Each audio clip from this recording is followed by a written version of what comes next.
Oke, halo teman-teman. Jadi perkenalkan kembali nama aku Sadu. Sekarang kita bakal belajar terkait tentang extracellular matrix, connective tissue, enzim dan lymphoid histologi dari organ limfoid. Oke, tanpa berlama-lama kita lanjut aja. Oke, untuk proses ini kita akan bagi menjadi 2 hari. Hari pertama kita akan belajar 2 materi. Yang pertama itu EKM sama connective tissue. Besok hari kedua kita akan belajar bagaimana terkait tentang autoenzim dan langsung aja ke extracellular matrix dan connective tissue. Jadi kita tahu dalam satu tubuh kita ini disebut dengan organisme ya, yang dimana organisme itu kita disusun oleh sistem-sistem organ, baik itu sistem organ pencernaan, respirasi, vaskular dan lain sebagainya. Jadi sistem-sistem organ ini tersusun juga dari organ, beberapa organ, seperti apakah lambung, usus, dan juga jantung dan lain sebagainya. Nah, organ-organ ini juga tersusun oleh beberapa susunan susunan dari jaringan yang membentuk suatu organ fungsional. Nah, jaringan itu juga terbentuk oleh sel. Kan, tapi ada gap di sini sebenarnya antara sel dan juga jadi jaringan. Apakah kumpulan-kumpulan sel saja itu menjadi jaringan? Tidak. Tetapi ada struktur yang di luar sel dinamai dengan extracellular matrix yang menyusun sel-sel tersebut menjadi sebuah jaringan yang berbeda. Oke, jadi extracellular matrix itu adalah struktur di luar sel ekstraseluler yang susunannya kompleks disebut dengan matriks. Nah, kita lihat di sini. Nah, kita bisa lihat di sini ada sel, ada extracellular matrix. Selnya itu seperti contohnya fibroblast, adiposit, makrofag, mesenkimal itu merupakan sel. Sel yang mungkin dipelajari pada blok sel nantinya. Nah, sedangkan struktur di sekitarnya itu disebut dengan extracellular matrix. Extracellular matrix itu disusun oleh komponen-komponennya atau isinya itu ada beberapa jenis. Kita lihat di sini next. Komponen penyusun dari extracellular matrix itu kita bisa bedakan menjadi beberapa. Sebenarnya di literatur atau dokter-dokter itu membedakan berdasarkan beberapa klasifikasi. Nah, ada yang berdasarkan struktur penyusunnya, ada yang berdasarkan fungsinya. Ini aku lebih menekankan lebih ke fungsinya sekarang. Nah, dari fungsinya tersebut, extracellular matrix dibagi menjadi 3. Nah, yang pertama adalah serat protein yang berfungsi sebagai penopang, struktur yang menopang jaringan-jaringan, struktur yang menopang dari jaringan tersebut, yang membuat bentuk, maksudnya membuat jaringan itu apakah dia lunak, apakah dia keras, apakah dia elastis, apakah dia firm atau kuat, itu adalah seratnya, serat-seratnya, serat yang disebutkan serat dari protein. Nah, yang kedua itu adalah ground substance. Ground substance ini artinya jaringan-jaringan di luar serat tersebut yang berfungsi sebagai interaksi yang membuat sel-sel di antar jaringan tersebut, bahkan juga serat-serat di dalam extracellular matrix itu dapat berkomunikasi satu sama lain, yang juga mengatur reaksi dari masing-masing sel yang ada di jaringan tersebut. Dan juga bisa juga sebagai faktor penyimpan-penyimpan faktor pertumbuhan yang ada di extracellular matrix tersebut. Dan juga ada juga fungsi-fungsi lain dari gram faktor sebenarnya yang mungkin akan kita bahas nanti lanjutan. Intinya ada serat yang menopang kita dan juga ada ground substance yang memberikan fungsi tambahan, fungsi-fungsi tambahan seperti interaksi sel, storage, menyimpan faktor pertumbuhan dan juga nanti ada fungsi-fungsi lainnya. Dan yang ketiga sebenarnya ini juga kadang dikatakan sebagai ekstraseluler, kadang juga dikatakan sebagai bagian dari sel itu sendiri. Itu adalah reseptor dari selnya tersebut. Itu disebut dengan internrik. Setelah kita tahu, oh, jadi struktur yang ada di luar sel itu fungsinya untuk membuat bentuk dari jaringan itu, membuat konsistensi dari jaringan itu. Baik itu bentuknya.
Jadi integrin itu fungsinya sebagai namanya reseptor sel.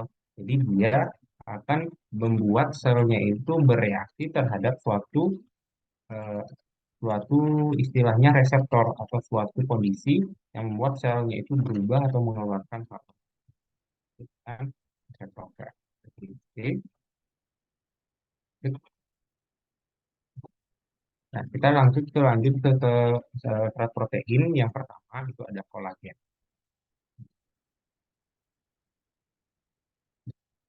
Kolagen di sini seperti namanya adalah serat. Serat berarti bentuknya itu seperti piling-pilingan benang istilahnya. Makanya disebut dengan serat. Nah, kolagen itu merupakan serat yang paling kuat, yang paling kokoh di antara serat lainnya. Yaitu ada elastin. Nah, sebenarnya dua serat aja, ada serat elastin, ada serat kolagen. Kolagen yang lebih kokoh dan lebih kuat. Seperti itu. Yang dimana eh, kolagen ini juga itu merupakan serat penyusun yang paling banyak yang ada dalam tubuh kita. Hampir 50% itu disusun oleh kolagen. Nah, kolagen itu seperti kita lihat di sini, kita bisa melihat. Nah, kolagen itu mungkin sama seperti apa namanya? Seperti ginjal ya. Nah, subunit terkecilnya itu adalah nefron. Nah, kalau misalnya kolagen, subunit terkecilnya itu disebut dengan tropokolagen. Kolagen ini merupakan rantai polipeptida atau asam amino yang eh, menjadi struktur triple helix. Maksudnya eh, tiga rantai polipeptida ini. Polipeptida itu artinya adalah susunan protein yang banyak. Susunan protein-protein yang banyak itu eh, biasanya kalau misalnya kita buka lagi per satu-satu seratnya itu kan ada tiga triple helix. Nah, namanya triple helix karena seratnya itu tersusun oleh tiga polipeptida itu menjadi satu yang terangkai menjadi triple helix. Masing-masing seratnya itu disebut dengan polipeptida. Polipeptida ini biasanya itu disusun oleh tiga jenis protein. Pertama adalah lipsin, yang kedua adalah X yaitu prolin atau lisin, dan yang ketiga adalah hidroksiprolin. Oke, ada tiga lisin, prolin atau lisin, dan hidroksiprolin. Dan inilah menjadi satu serat polipeptida yang tersusun menjadi satu disebut dengan triple helix tropokolagen. Polipeptida ini itulah itu ada beberapa jenis, ada beberapa macam. Yang membedakan itu adalah penyusunnya apakah glisin yang lebih banyak atau prolin yang lebih banyak atau ternyata prolin itu terganti oleh glisin. Nah, masing-masing hal itu disebut dengan beberapa jenis apa namanya beberapa jenis polipeptida. Ada polipeptida kolagen satu alfa satu, ada polipeptida kolagen satu alfa 2. Intinya adalah intinya nanti polipeptida itu akan ada banyak. Nah, susunan-susunan dari polipeptida itu disebut dengan namanya kolagen satu alfa satu atau yang lainnya. Yang dimana kolagen-kolagen ini, polipeptida ini akan eh, istilahnya terjaring atau istilahnya teruntai menjadi triple helix yang membentuk tropokolagen. Tropokolagen inilah disebut dengan kolagen yang masing-masing jenisnya akan berbeda-beda sesuai dengan apa yang teruntai. Apakah kolagen satu a satu, apakah kolagen satu a alpha 1 alpha 2 dan lain sebagainya. Intinya, itulah yang membedakan masing-masing jenis kolagen nanti. Oke. Nah, kolagen, seperti yang aku katakan tadi, itu sistemnya triple helix. Nah, triple helix ini ternyata nanti akan berhubungan satu sama lain dengan triple helix lainnya. Disebut dengan fibril. Kalau sudah tersusun dari beberapa triple helix, beberapa fibril, nah fibril ini juga akan tersusun menjadi beberapa fibril disebut dengan fiber. Disebut dengan fiber. Ini bisa. Nah, ini merupakan jenis dari kolagen itu sendiri. Ada beberapa jenis kolagen.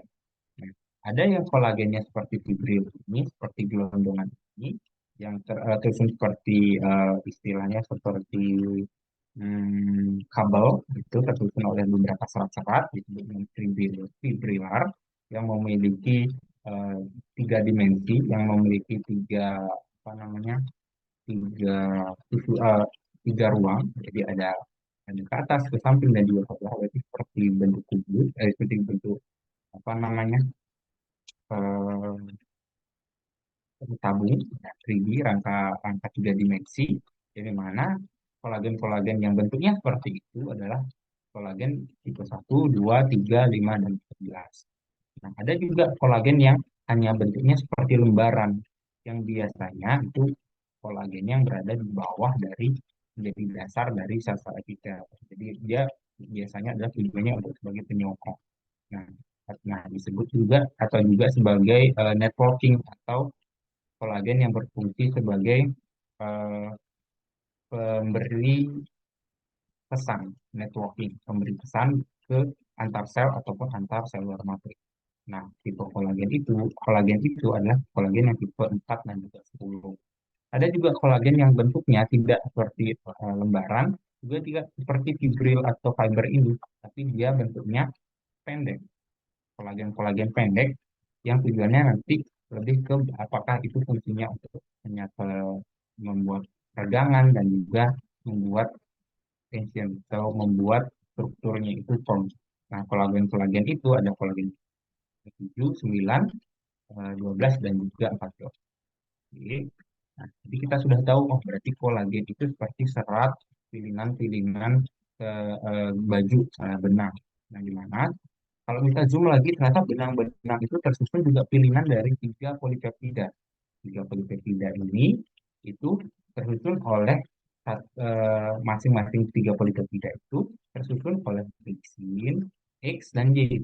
X itu adalah protein apoteksin, Y itu adalah hidroksiprolin. Oke. Nah, itu adalah merupakan sel protein ya. Nah, itu adalah protein, susunan protein yang mengandung hal tersebut. Dan triple helix mungkin nanti, oh ada yang bentuknya gelondongan seperti kabel, ada yang bentuknya lembaran seperti baju, juga ada bentuknya yang pendek-pendek, lembaran cuman dia pendek-pendek. Itu ya. Selanjutnya, nah ini merupakan jenis-jenis dari kolagen. Tadi yang aku bilang ada beberapa tipe kolagen ya, yang membedakan itu adalah apa? Yang membedakan itu adalah struktur dari triple helixnya disusun oleh apa saja. Jadi disusun oleh apa saja. Gitu. Nah, di sini ada tipe kolagen tipe 1. Dia disusun oleh dua dari kolagen alfa 1 dan satu kolagen alfa 2. Oke, kita lihat ini. Dia penyusunnya adalah dua kolagen alfa 1 dan satu kolagen alfa 2. Nah, bagaimana membedakan alfa 1 dan alfa 2? Sebenarnya kalian nggak perlu tahu. Intinya adalah yang membedakan berarti struktur di XY-nya. Divisin X dan Y-nya. Apakah apa saja yang menyusun dia itu yang membuat dia berbeda satu sama tipe kolagen itu dia yang membedakan adalah tipe helixnya disusun oleh apa saja. Mungkin agak ribet bolak-balik, mungkin kalian perlu baca ulang. Ya seperti itu yang membuat dia strukturnya akan berbeda dengan tipe-tipe yang lain. Karena seperti hal ini, tipe kolagen tipe 1 itu strukturnya lebih thick, lebih tebal, dan juga bentuknya seperti benang, fibers. Di mana lokasinya biasanya di kulit, tendon, tulang, dan juga tulang. Yang fungsinya sebagai resisten dari tensi atau tegangan. Sedangkan yang tipe 2 itu disusun oleh kebanyakan yang memang hanya alfa satu saja, tidak aja alfa 2. Nah, jadi dia lebih eh, istilahnya dia akan lebih kaku dibandingkan yang tipe 1. Sehingga dia penyusunnya pada kartilage, berarti tulang-tulang yang lebih rawan, bukan tulang atau tulang kompleks. Jadi dia akan lebih ke tulang rawan dan tujuannya untuk menahan tekanan. Nah, di sini juga sudah ada gambaran masing-masing kolagen tipe berapa saja dengan apa saja penyusunnya, dengan apa fungsi utamanya dan lokasinya itu mayoritas di mana. Nah, ada cara mungkin yang lebih gampang ya, bagaimana cara kita menghafal dari tipe-tipe kolagen itu. Nah, kolagen yang biasanya mayor, yang biasanya kita temukan itu ada sebenarnya tipe 1 sampai tipe 5, walaupun ada tipe 14 tadi ya. Akan tapi mayornya itu 1 sampai 5. Nah, caranya kita untuk mengetahui, oh ini tipe 1 lokasinya di mana, kita pakai jembatan keledai seperti ini. Satu, itu adalah utama. Jadi, itu adalah kolagen utama yang paling banyak ada di tubuh kita. Organ yang ada paling banyak di tubuh kita apa? Kulit. Nah, satu itu biasanya lebih banyak di kulit. Selain itu apa? Ada tulang juga. Jadi komponen-komponen mayor yang ada di tubuh kita itu biasanya disusun oleh kolagen tipe satu. Oke. Nah, selanjutnya kolagen tipe 2. Nah, 2 itu kalau misalnya di setting ya, 2 itu kalau diputer itu bentuknya seperti C. C untuk cartilage. Jadi, kolagen tipe 2 itu banyaknya itu lebih ke cartilage. Yang kolagen tipe 3 itu bentuknya seperti B, isi seperti bundaran di B. Nah, maka dari itu B untuk blood vessel. Berarti dia kolagen tipe 3 itu banyaknya ada di pembuluh darah. Oke. Nah, kolagen tipe 4 itu 4 itu adalah bahasa Inggrisnya core. Core untuk floor atau dasar atau lantai. Jadi, kolagen tipe 4 itu adalah kolagen-kolagen yang ada di basal lamina, berarti jaringan-jaringan yang ada di basal menjadi penopang dari jaringan di atasnya. Basal membran, basal lamina. Kolagen tipe 5 itu 5 core penta. 5 itu akan penta bahasa Inggrisnya. Nah, penta itu diplesetnya menjadi plasenta. Jadi, kolagen tipe 5 itu kebanyakan ada di plasenta. Gitu ya. Tuh, jembatan keledainya. Selanjutnya, bagaimana sih kolagen itu disintesis? Sintesis itu bagaimana kolagen itu dibentuk. Beda dengan degradasi. Degradasi artinya bagaimana kolagen itu dipecah. Oke. Nah, kolagen dibentuk itu berdasarkan beberapa tahapan, yang dimana pembentukannya itu melibatkan sel. Jadi pembentukan kolagen itu di dalam sel. Sel nanti di dalamnya itu ada beberapa struktur yang disebut dengan retikulum endoplasma. Nah, retikulum endoplasma ada juga nanti di antara di dalam sel itu sendiri, atau ruang di intraseluler dan juga ekstraseluler. Jadi ada 3 tempat nih pembentukan dari kolagen.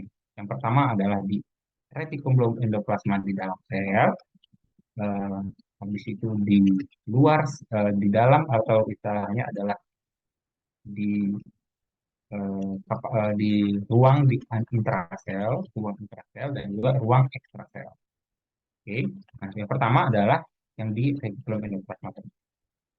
Pada retikulum endoplasma itu akan terjadi pembentukan yang paling satu rantai yang paling sederhana.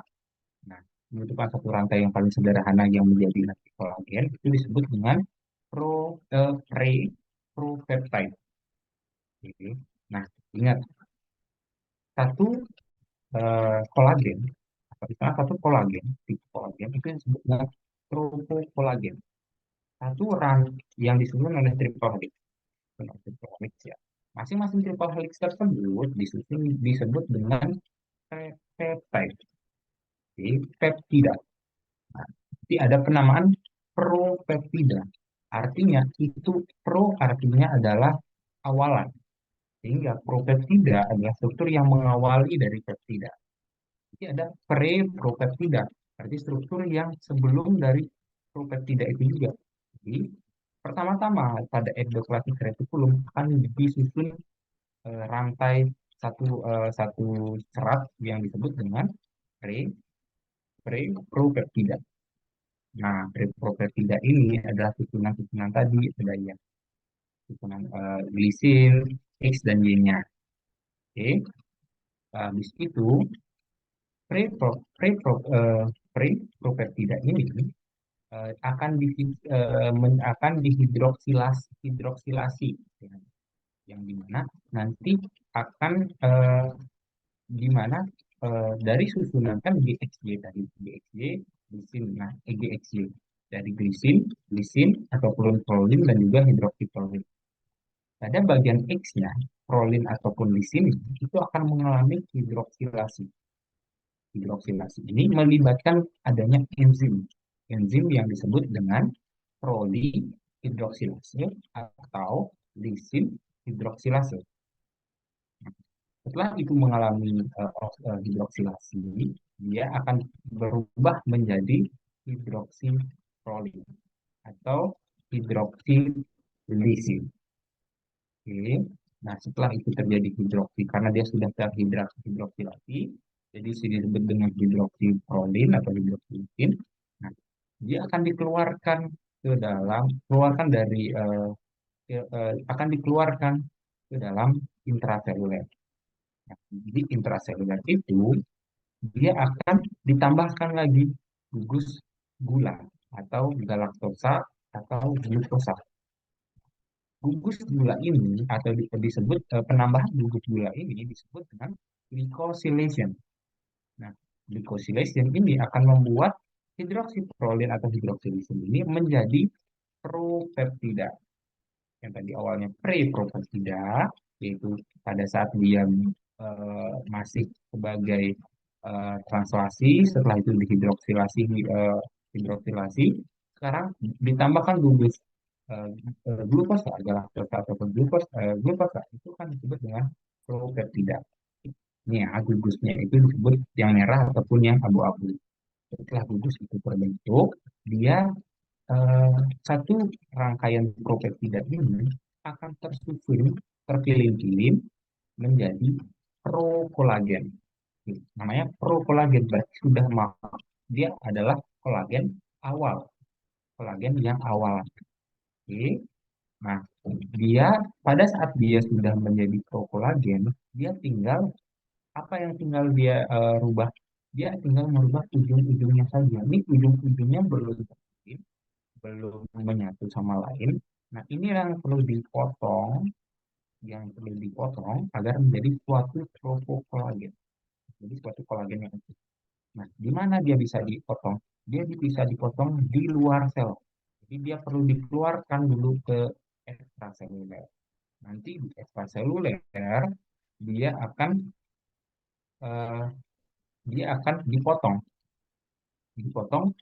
gugus-gugus peptidanya atau N-terminal domain dan C-terminal domainnya, dia akan dipotong menjadi tropokolagen. Oke. Nah, Nah, tropokolagen ini nantinya yang akan tersusun, masing-masing tropokolagen akan menyusun diri terhubung, terhubung menjadi fibril, setelah fibril menjadi serat atau serat-serat dari kolagen. Kalau misalnya dia tergantung tipenya lagi ya, apakah dia akan menjadi fibril, apakah dia akan menjadi eh, tadi kolagen yang tipenya lembaran, apakah dia menjadi kolagen yang pendek-pendek, tidak panjang. Oke, itu adalah sintesisnya. Nah, nanti bagaimana kolagen ini dipecah, bagaimana kolagen ini kalau misalnya udah mati, dia dibawa kemana, dibuat oleh siapa? Kalian cuma perlu tahu mungkin apa yang membuat kolagen ini pecah. Yang membuat kolagen ini pecah sebagai enzim, namanya adalah kolagenase. Intinya, kolagen ya, enzim yang membuat atau istilahnya eh, penamaan enzim ini sesuai dengan apa yang dipecah oleh enzim tersebut. Kalau yang dipecah adalah kolagen disebut dengan kolagenase. Kalau yang dipecahnya adalah ini nanti namanya nanti bakal elastinase. Seperti itu sesimpel ya. Itu adalah kolagen. Selanjutnya eh, kita mungkin akan ada tambahan ini info tambahan, ini informasi tambahan ini juga diajarkan nanti yang dimana ada penyakit-penyakit yang didasari atau disebabkan oleh kegagalan dari pembentukan kolagen tadi. Kolagen kan struktur kolagen kan struktur yang menjadi dasar dari seluruh jaringan yang ada. Nah, kulit, tulang dan lain sebagainya itu disusun oleh kolagen. Kalau misalnya hal itu atau faktor itu rusak, nah dia akan merubah struktur-struktur yang ada di dalam tubuh kita. Kulit kita menjadi terlalu elastis, tulang kita juga menjadi terlalu elastis atau rapuh yang harusnya dia kuat kokoh dia menjadi rapuh dan lain sebagainya. Nah, inilah nama-nama penyakit yang biasanya disebabkan oleh vaksin. Aku beri, nah dia sebenarnya ada kedua jenis penyakit yang disebabkan oleh vaksin. Ada yang genetik atau diturunkan karena berdasarkan gennya atau yang tidak genetik. Di sini ada habisnya yang genetik saja. Nah, sebenarnya ini bisa dibaca saja ya, apa nama penyakitnya dan apa gen dan apa enzim yang melibatkan atau terdampak dari penyakit tersebut dan apa struktur kolagen tipe berapa yang terdampak dari perubahan gen tersebut dan juga apa yang terjadi dalam tubuhnya atau manifestasi klinis yang terjadi dalam tubuh pasien yang mengidap penyakit tersebut. Aku ambil contoh satu. Ada yang disebut dengan osteogenesis imperfecta. Nah, osteogenesis imperfecta ini itu eh, merupakan penyakit genetik yang melibatkan gen atau enzim col 1A1 dan juga col 1A2. Col A1, col 1A1 ini dia melibatkan seperti namanya sih, dia melibatkan merusak kolagen satu alfa satu. Kolagen satu alfa satu dan kolagen satu alfa dua. Yang di mana kolagen satu alfa ini ada di mana? Kolagen tipe satu, kolagen tipe satu itu ada di mana? Di tulang. Jadi, dia akan mengubah kualitas dan kuantitas kolagen tipe satu yang ada di tulang. Sehingga tulangnya yang harusnya kokoh, dia jadi mudah rapuh. Dia menjadi rapuh sehingga mudah patah atau disebut dengan fraktur. Yang harusnya dia lurus, dia malah bengkok. Jadinya deformitas. Yang harus tulang juga tulang tipe satu juga punya gigi ya. Gigi harusnya dia kuat, dia menjadi rapuh yang disebut dengan eh, dentinogenesis imperfecta. Seperti itu ya. Nah, itulah ada juga masalah pendengaran karena kita kan pendengaran kita melibatkan tulang-tulang pendengaran ya yang disusun oleh kolagen juga, sehingga itu juga mengaruhkan ke pendengaran. Nah, di sini sudah aku bantu list-list penyakit yang membuat eh, list penyakit menjadi apa namanya, gen yang atau enzim yang terlibat di dalamnya, ada struktur yang tergabung serta manifestasi. Jadi bisa tinggal baca atau mungkin dipahami lagi. Ya ada dua tabel yang mungkin kalian bisa baca. Oke. Nah ini gennya ya. Tadi kan col 1A1 itu gennya tadi. Ini kalau hidroksilase sama prokolagen proteinase itu enzimnya. Jadi kan nanti tinggal dipahami oh bagaimana hidroksilase di sini antinya. Berarti tadi kan enzim hidroksilase di sini itu kan fungsinya untuk mengubah prokolagen, membuat hidroksilase dari enzim dari gugus lisin dalam polipeptida tersebut. Kalau misalnya itu dia bisa, jadi dia kan tidak bisa menghidroksilasi atau pre-propeptida itu tidak bisa terhidroksilasi sehingga tidak terbentuk apa tadi, tidak terbentuk dari propeptidanya, sehingga kolagen seluruh kolagen yang itu hampir seluruh kolagen akan ini.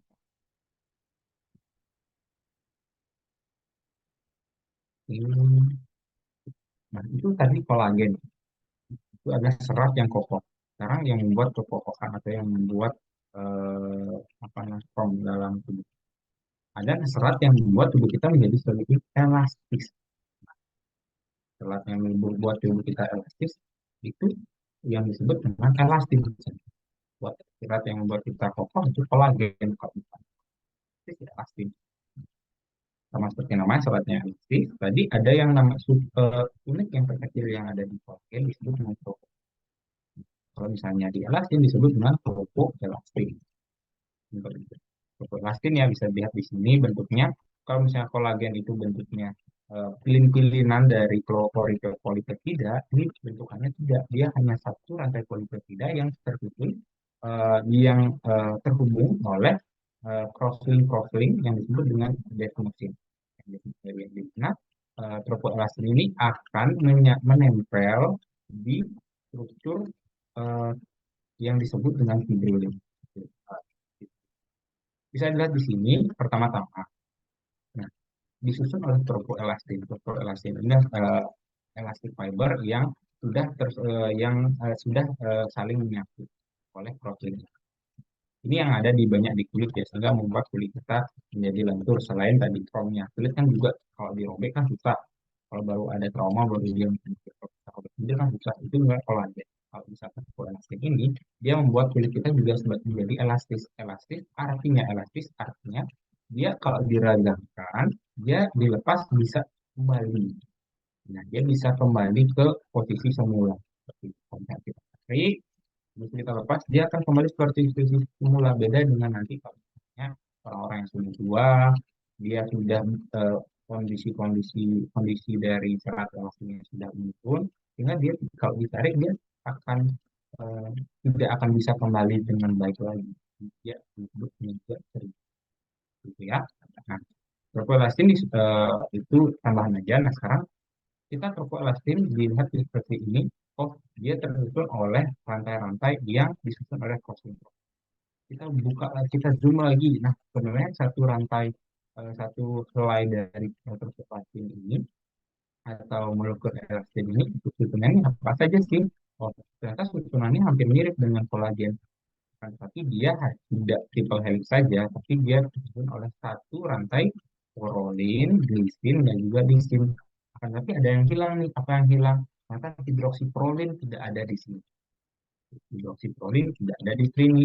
Nah, kalau misalnya kalau misalnya kita cari lebih lihat lebih detail lagi, oh ternyata pilihan-pilihan ini terjadi dibagi menjadi dua segmen, teman. Nah, segmen itu yang pertama adalah segmen hidrofobik dan juga segmen helix. Segmen hidrofobik, segmen yang warna merah, di mana tujuannya segmen ini untuk bisa meregang dan meredup. Nah, seperti ini. Nah, segmen hidrofobik ini segmen yang dapat meregang dan juga bisa nanti mengkerut, yang membuat spesifikasi atau fungsi elastis itu bisa muncul di serat elastis. Nah, sedangkan kalau misalnya segmen helix itu yang warna ungu. Fungsinya untuk apa? Dilihat di sini, dia fungsinya untuk menyatu menjadi tempat cross-link dari eh, satu molekul elastis tersebut. Nah, dia bisa menyatu menjadi tempat desmotin itu menyatukan helix-helix tadi. Nah, kalau misalnya kita lihat tadi sebelumnya, ternyata segmen helix itu adalah segmen yang adanya lisin dan juga prolin. Di segmen lisin dan prolin adalah segmen helix dalam uh, molekul elastik. Kita, kita setelah kita tahu oh, seperti itu ternyata hubungan tropoelastin. Tapi tadi aku ada katakan tropoelastin itu perlu penopang sebenarnya. Nah, penopang atau tulang belakang yang atau istilahnya tulang belakang ya, penopang dari struktur-struktur ini karena dia eh, sangat eh, tidak beraturan itu disebut dengan fibrilin. Ya, serat fibrilin ini adalah hampir mirip dengan kolagen tersebut, akan tapi dia fibrilin ini lebih fungsinya sebagai tempat untuk elastis. Dia sebenarnya tersusun menjadi serat elastis. Akan tapi dia lebih firm juga strukturnya dibandingkan dengan serat elastis itu sendiri. Fibrilin ini menjadi kerangka dari serat elastin tersebut, di mana elastin ini menjadi yang membuat elastisnya. Dan sendiri kalau misalnya ini mengkerut, jadi fibrin akan memendek atau memendek dan juga nanti juga bisa saling mendekatkan satu sama lain. Jadi yang sudah sebut ya, cross link itu disebut.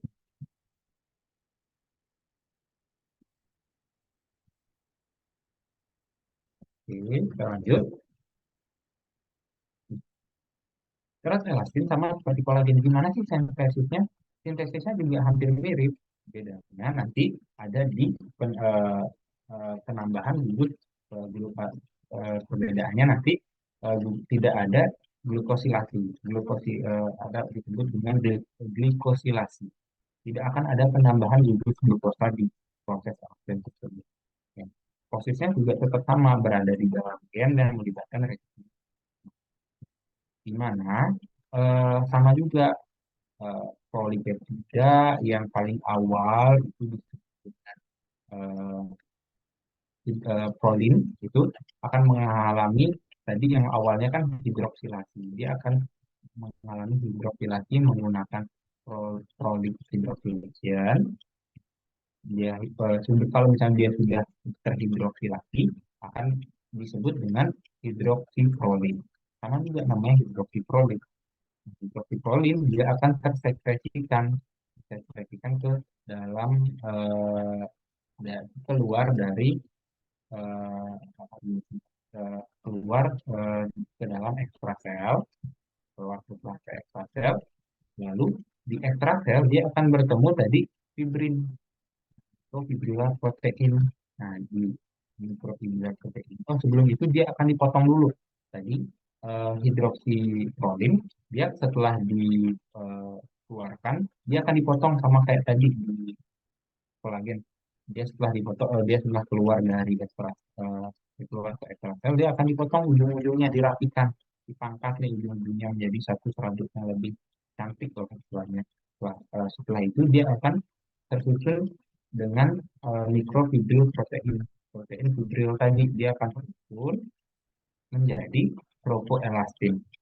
Nah, apa yang membuat itu istilahnya apa yang apa yang membuat ini bisa tersusun lah istilah seperti itu ya, menyusun satu sama lain. Jadi crosslink itu tadi.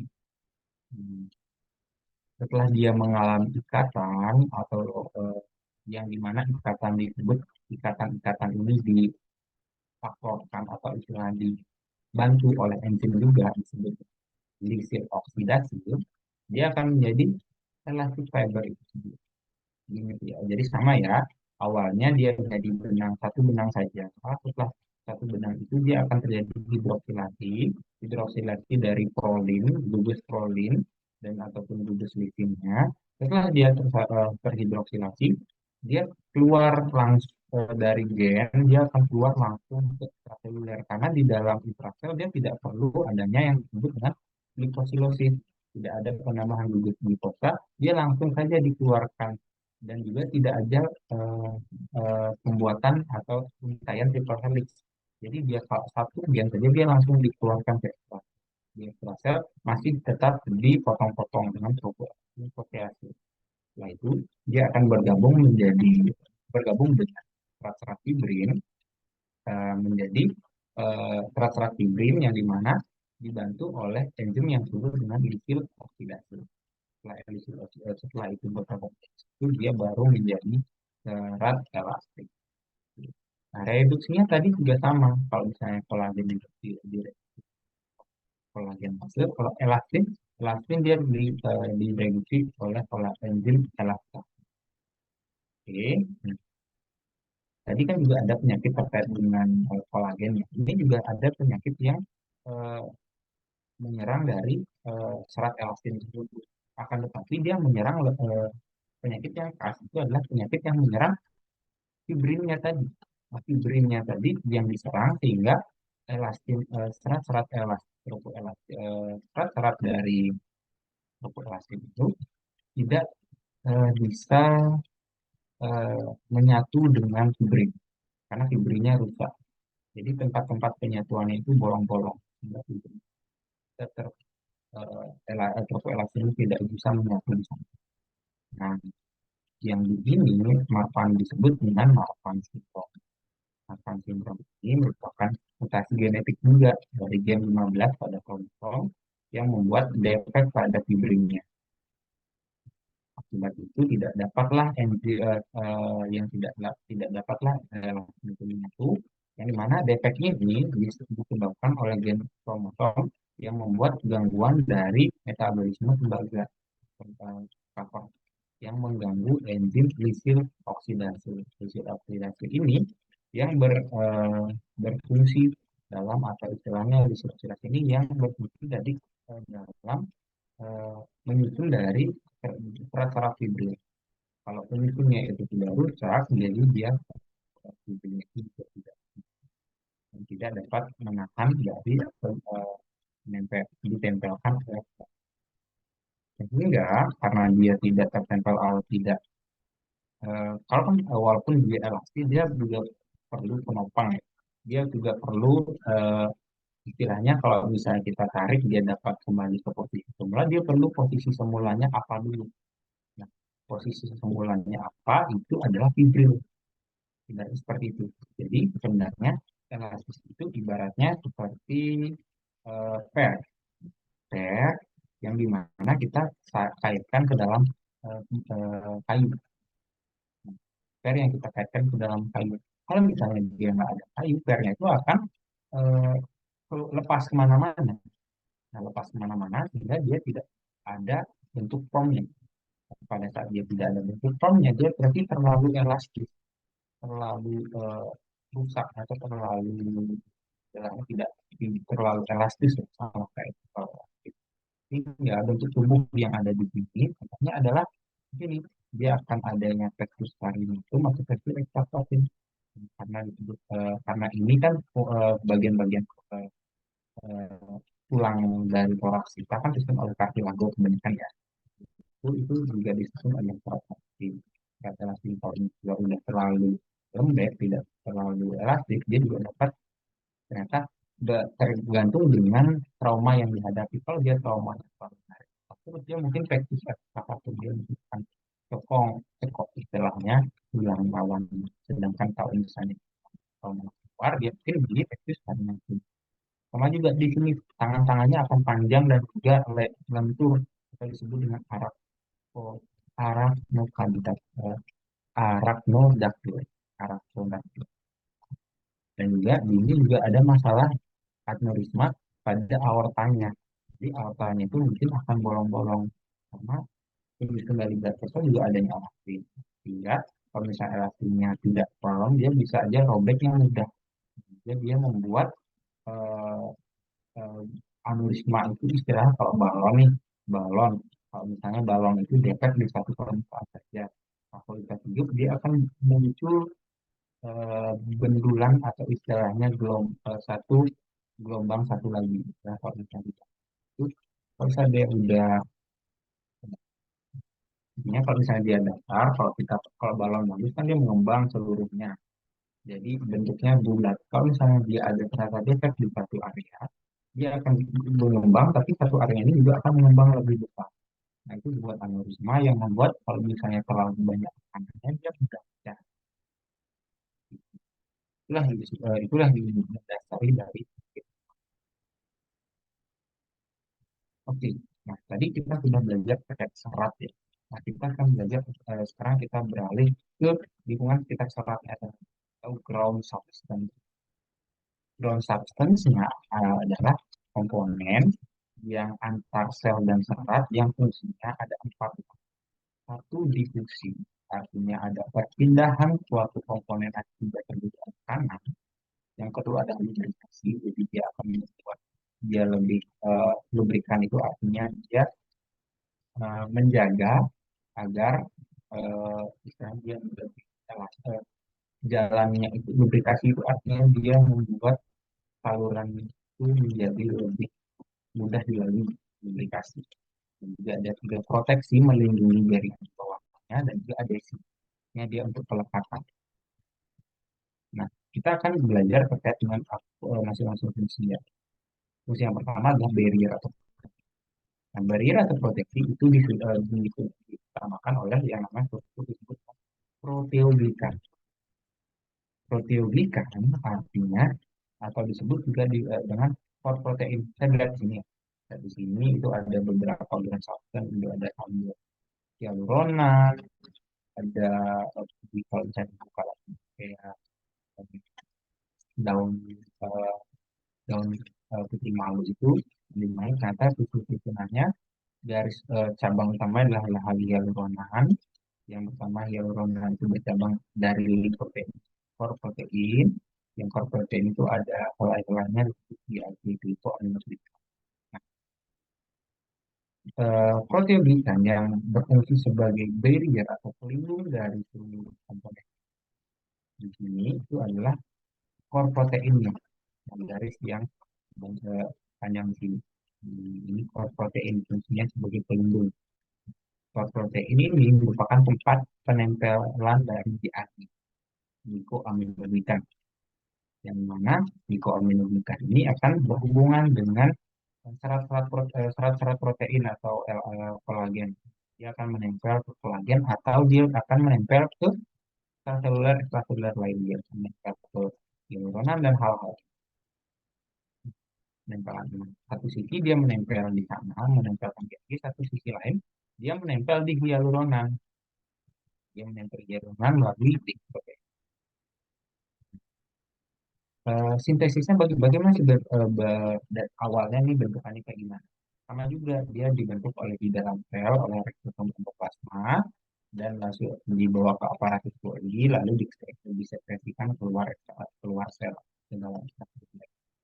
Nah, eh, kok protein ini ada namanya berdasarkan lokasinya. Kalau dikasih lagu namanya perlekan, kalau misalnya di epitel dia perlekan, kalau misalnya dikasih lagu namanya agregan. Fungsinya tadi barrier. Kenapa dia bukan fungsinya seperti barrier? Karena dia viscositasnya tinggi. Artinya kekentalannya tinggi, sangat kental ya. Nah, kalau misalnya dia kental kan jadi dia tidak agak sulit. Nah, agak sulit dilewati oleh eh, zat-zat di luarnya. Nah, dia menjadi proteksi bagi zat di dalam. Nah, selain kita lanjut ke eh, fungsi difusi dan juga lubrikasi. Nah, fungsi difusi dan juga lubrikasi itu difungsikan oleh GAG, glucoaminoglikan. Glucoaminoglikan dan glucoaminoglikan. Glucoaminoglikan itu apa saja? Nah, glucoaminoglikan itu selain daun-daun ini, ternyata hyaluronan itu juga glucoaminoglikan. Nah, fungsinya tadi sebagai membuat difusi atau perpindahan zat dan juga lubrikasi, melancarkan dari suatu proses perpindahan sel atau perpindahan enzim. Intinya GAG itu adalah suatu polimer, artinya gugus-gugus gugus-gugus istilahnya intinya GAG itu adalah rentetan disakarida. Disakarida itu artinya dua gabungan dua monosakarida, yaitu uh, heksosamin dan juga asam uronat, di mana rentetan-rentetan disakarida itu tersusun menjadi polimer, artinya sebuah gugus-gugus yang panjang. Ya, jadi GAG itu adalah gabungan dua monosakarida, heksosamin dan juga asam uronat, itu protein juga. Heksosamin dan asam uronat ini bergabung menjadi satu, setelah itu dia berderet-deret menjadi polimer yang panjang. Gitu. Jadi polimer panjang ini kalau misalnya kita zoom, dia adalah rentetan-rentetan disakarida. Rentetan disakarida ini ada nama-namanya, ada hyaluronan, ada diamaksin sulfat, hidroksi sulfat, ferratan sulfat. Nah, yang mungkin yang paling penting di sini atau yang eh, banyak kita pelajari itu hyaluronan atau disebut dengan asam hyaluronat. Asam hyaluronat ini disintesis oleh enzim yang namanya hyaluronan sintase di membran sel. Fungsinya tadi sebagai reduksi dan juga lubrikasi. Jadi, sebenarnya belum sistem substance yang lain. Difusi sudah, lubrikasi sudah, proteksi sudah. Sekarang adesi, melekatkan adhesion. Adesi itu disebut dengan glikoprotein multiadesiva. Glikoprotein multiadesiva namanya glikoprotein. Jadi dia disusun oleh protein dan juga gliko atau glukosa atau karbohidrat.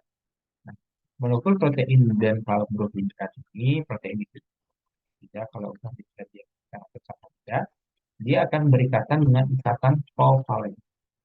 Dan kovalen eh, akan terbentuk selama pada saat pembentukan protein atau kontraslasi atau setelah pembentukan protein atau pasca translasi. Oke. Nah, molekul ini akan berikatan dengan struktur lainnya untuk perakitan, pemeliharaan, dan juga migrasi-migrasi sel pada ekstraseluler. Apa saja sih multi-adesi protein itu?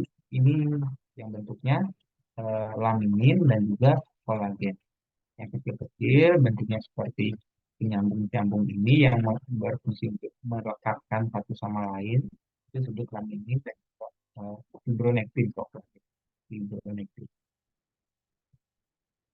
Hmm, nah, ada beberapa uh, literatur yang menjelaskan bagaimana sih karbohidrat itu berdasarkan protein. Nah, nice to know, ada sih karbohidrat itu pada protein itu diletakkan oleh dua sistem pada dua tempat, yaitu pada N-glikosilasi atau sistemnya O-glikosilasi. N-glikosilasi artinya karbohidrat itu menempel di protein pada gugus asparagin. Kalau O-glikosilasi itu menempel pada gugus hidroksiproline, hidroksilisin, serem atau threonine. Nah kita bahas lagi pasti. Kalau laminin kita lihat di sini, laminin artinya dia glikoprotein primer. Glikoprotein primer ini fungsinya apa? untuk mengikat integrin dengan kolagen tipe 4 dan juga protein yang lebih spesifik. Fungsinya juga sebagai yang nantinya akan em, eh, membuat ECM-ECM itu tersusun menjadi satu dan juga untuk memelihara fungsi. Beda nantinya dengan fibronectin yang dikatakan yang di penamaannya berdasarkan sintesisnya di fibronectin ini mengikat kolagen dan juga GAG. Artinya membentuk sebuah jaringan fibriler, membentuk sebuah jaringan fibriler untuk adesi dan migrasi sel. Gitu ya. Jadi kalau misalnya alami ini dia akan mengikat integrin dan juga kolagen 4 serta protein kanan di mana tujuannya untuk pemeliharaan. Kalau misalnya fibronectin itu kolagen dan diadili untuk migrasi. Kita akan ada apa namanya ekstraselular matrix yang ketiga itu adalah integrin reseptor sel terhadap ekstraselular matrix integrin. Jadi dia adanya di megasel yang dimana dia akan menghubungkan antara sel dan juga lingkungan luarnya ekstraselular matrix. Nah, dia bentuknya heterodimer dengan dua rantai polipeptida, jadi dua rantai polipeptida transmembran alfa dan juga beta. Eh, ada yang namanya focal adhesion. Artinya, integrin ini akan tertempel dengan mikrofilament. Nah, di sana terdapat di kompleks integrin mikrofilament ini terdapat di fibroblast, pada fibroblast atau di ujung filament aktif, yang dimana fungsinya untuk mengatur aktivitas seluler dari dalam sel fibroblast. Sehingga fibroblast itu dapat membentuk ekstraselular matrix berdasarkan dari reaksi-reaksi dari integrin itu sendiri. Integrin kalau misalnya kan dia akan memberikan respon atau memberikan sinyal ke dalam sel kalau dia membentuk ternyata sel itu butuh membentuk ekstraselular lain. Misalnya kalau misalnya dia butuh membentuk kolagen, dia butuh membentuk elastin, itu akan disinyalkan oleh integrin. Oke.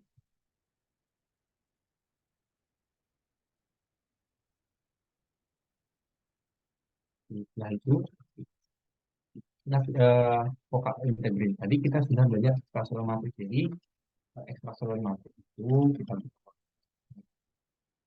Ekstraselular matrix itu berarti komponen matriks yang kompleks yang ada di ekstrasel, di luar sel, yang disusun oleh tiga komponen berdasarkan fungsinya. Fungsinya untuk menjadi penyokong atau pemberi bentuk dari jaringan itu disebut dengan serat protein.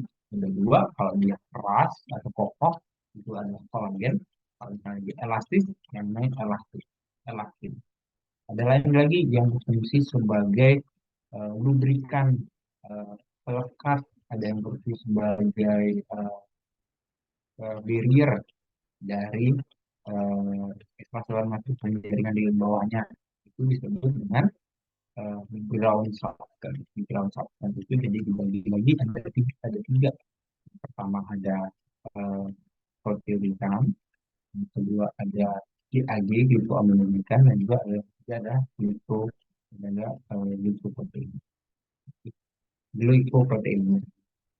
Nanti yang ketiga ada fungsinya sebagai untuk membuat sel-sel itu dapat bereaksi terhadap lingkungan sekitarnya, terhadap ECM, ekstraselular matrix.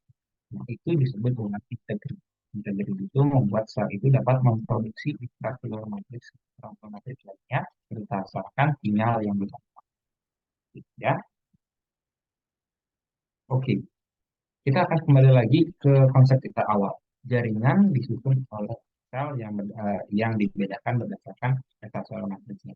Tapi ada beberapa jaringan nih yang disusun oleh baik mayoritas sel, mayoritas ekstraselular matrix, atau mayoritas sel atau mayoritas ekstraselular matrix.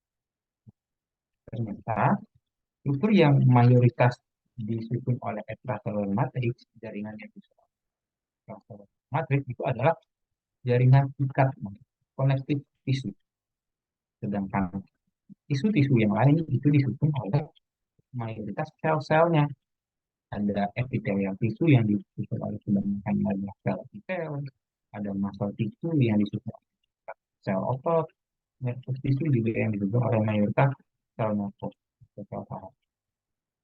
Kita akan belajar terkait connective tissue, sama halnya dengan bahan yang kita belajar tadi.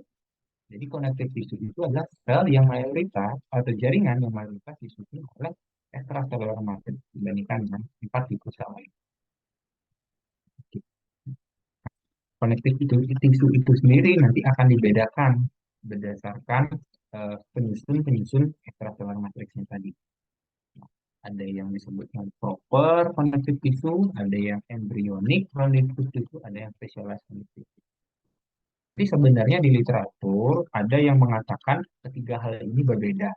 Ada yang juga mengatakan ternyata proper atau loose connective tissue itu juga termasuk dalam specialized connective tissue. Maksudnya apa? Jadi adipose, bone, dan blood itu termasuk dalam loose connective tissue. Nah, itu juga sebenarnya banyak literatur. Intinya kalian paham pertama, kalau misalnya di buku Vera ya, dasar kita, di buku histologi, itu dibagi menjadi tiga dulu, proper, embryonic, dan specialized connective tissue. Yang dimana intinya ketiga hal ini penyusunnya sama awalnya, atau bukan penyusun, eh, awalannya itu sama, disusun atau berasal dari sel embrio disebut dengan sel mesenchyme.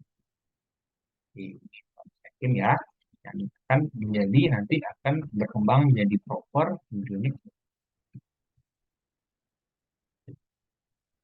Nah, dan jadi yang aku bilang ternyata connective tissue itu banyak kan disusun oleh extracellular matrix. Tadi kan kita kan sudah belajar tentang extracellular matrix ya.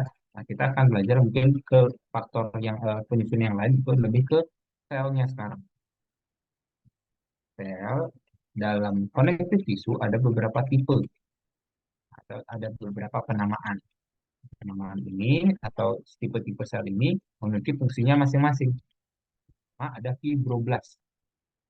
Nah, blast itu artinya sel yang memproduksi ekstraselular matrix atau yang disebut dengan sel imatur. Nah, fibroblast ini namanya bisa berubah-ubah. Kalau misalnya ada di cartilago disebut dengan fibroblast atau kalau misalnya di tulang lawan disebut dengan tulang kompleks disebut dengan osteoblast dan lain-lain. Nah, fungsinya sama untuk memproduksi serat-serat ekstraseluler dan ground substance dari ekstraseluler. Yang kedua ada sel plasma. Sel plasma ini merupakan sel yang memproduksi antibodi dalam tubuh. Jadi, contohnya dia membentuk limfosit, dia akan membentuk tulang-tulang dari kepala, dia akan tulang-tulang antibodi bukan bukan limfosit, dia akan membentuk IgG, IgI, IgA. Tipe sel yang kedua adalah limfosit. Nah, ada beberapa jenisnya, ada eosinofil, limfofil, ada limfosit ya, eh, ada beberapa jenis. Oh, itu limfosit. Nah, ini ada limfosit. Limfosit itu berfungsi sebagai kekebalan tubuh. Kalau limfosit ada eosinofil itu sebagai kekebalan tubuh juga, akan tapi terhadap alergi. Nah, kalau misalnya neutrofil itu terhadap bakteri. Limfosit, eosinofil sama neutrofil itu merupakan yang disebut dengan sel darah putih atau leukosit. Nah, maksudnya itu tadi leukosit, eosinofil, dan neutrofil. Ada juga sebagai kekebalan tubuh lainnya yang disebut dengan makrofag. Makrofag ini fungsinya untuk memakan komponen-komponen yang sudah mati dalam sel atau ECM yang sudah mati atau memakan antigen-antigen atau istilahnya zat-zat luar yang buruk. Nah, itu fungsinya adalah makrofag. Dalam artian dia berfungsi sebagai fagositosis, memakan fagosit. Yang kedua, yang selanjutnya ada sel mast atau leukosit basofilik. yang dimana fungsinya untuk mengeluarkan eh, histamin. Yang dinamakan histamin itu adalah komponen-komponen yang fungsinya dalam farmakologis. Jadi dia bisa mengeluarkan sel-sel histamin berfungsi dalam obat-obatan. Ada yang kedua adalah sel adiposit. Sel adiposit ini adalah sel untuk menyimpan cadangan energi atau dengan disebut dengan lemak. Menyimpan lemak netral. Nah, ini juga tadi yang aku katakan. eh Connective tissue itu dibedakan jadi tiga tadi, ada proper, embryonic, dan specified. Specified. Oke. Nah, ini beda-bedanya.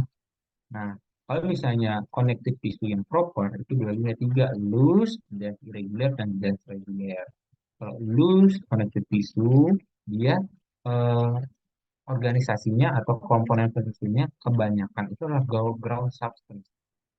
Ya, jadi dia lebih banyak ground substance, kolagen atau fiber yang lain itu sedikit. Sehingga fungsinya itu untuk eh, fungsinya contohnya itu mikrovaskular. Mikrovasculatur, supportive musculovasculatur. Jadi dia untuk support dalam jumlah kecil dan juga dalam eh, mensupport dari jaringan dari sel-sel saraf di dalam bawahnya dan juga untuk imun. Contohnya dia ada di lamina propria atau istilahnya dia sebagai eh, dasar dari sel epitel karena fungsinya lebih ke eh, supportive microvascular. Kalau misalnya dense irregular itu ground substance-nya sedikit, selnya sedikit, banyaknya itu adalah kolagen. Nah, kolagennya akan tetapi dia tersusun irregular. Beda dengan dense regular, kolagennya tersusun regular. Kalau misalnya yang irregular, dense irregular ini fungsinya untuk proteksi dan support organ.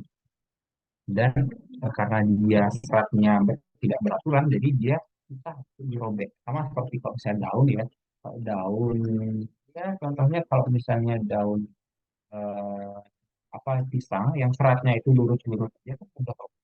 Beda dengan daun-daun tumbuhan lainnya yang seratnya itu tidak berat-berat, sehingga dia susah robeknya tidak kuat. Karena itu dia perlu fungsinya untuk proteksi. Sedangkan kalau misalnya yang eh, regular dense connective tissue, dia koneksinya itu antar selnya itu kuat karena dia seratnya itu satu saja. Jadi dia itu kuat dibandingkan dengan kalau saya seratnya tidak beraturan, dia sebenarnya eh, kuat untuk menahan trauma, tapi dia tidak kuat untuk istilahnya menghilangkan dari sel-sel bisa kita dari maka dari itu kalau misalnya eh, irregular connective tissue dan irregular itu banyaknya di ini kalau di kulit. Kalau misalnya reguler itu banyak di ligamen, tendon. Seperti itu ya. Di sini saya baca lagi. Ini ada embryonic, itu ada mesenchyme dan juga mucus. Nah juga ada specialized, ada yang ada itu, cartilage tissue, bone tissue, blood tissue, dan reticular tissue. Jadi semua hal ini mayoritas disusun oleh CM, sehingga makanya disebut dengan connective tissue. Oke, oke, mungkin sekian untuk hari ini ya. Mungkin nanti besok kita akan lebih lanjutkan terkait dengan enzim dan juga kalau misalnya ada pertanyaan, boleh ditanyakan di chat atau mungkin di kolom feedback yang sudah dikirim di kolom. Oke, kalau misalnya